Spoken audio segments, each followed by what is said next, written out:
Bareedinni yoo boojii osoo deemtu karaa tasayif wallaaltee fajaaja'uun numa jira.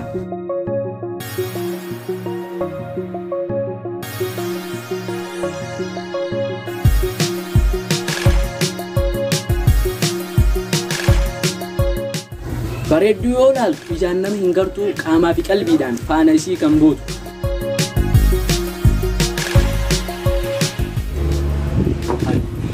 Obbo, kuttee barre.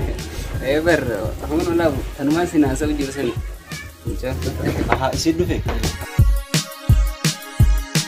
Ummiti jaalalaatu gara fedhe si ooftii waan ofii hin jaalannellee dirqiin si fudhachiiftii isa jaalalleensaa rakkataa bira hin gun.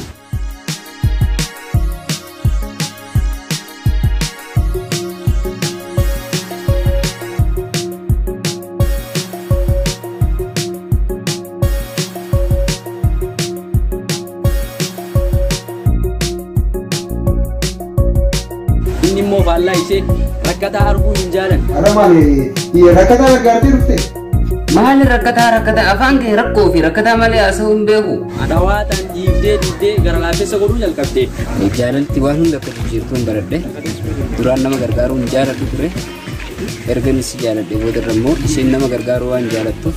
Jaalatees haa ta'u osoo hin jaalatiin sababa isin fudhatee waan ofii hin filatin. Ifama singitan. Iddoon da'oo bareechaa kana dura. Ammaan booda isin wajji ta'ee nama rakkate gargaaruuf qophiidha.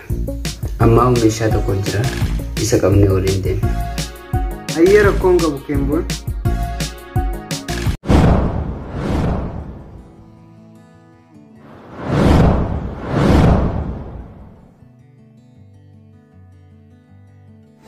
Warri chaanaala keenyaaf haaraa taatan yookaan immoo keessummaa osoo ooltee bultee hin qabatin beellama Asaboot Show ja'aatii daddafaa seenaa amma subscribe like share godhaatii nutti dabalama.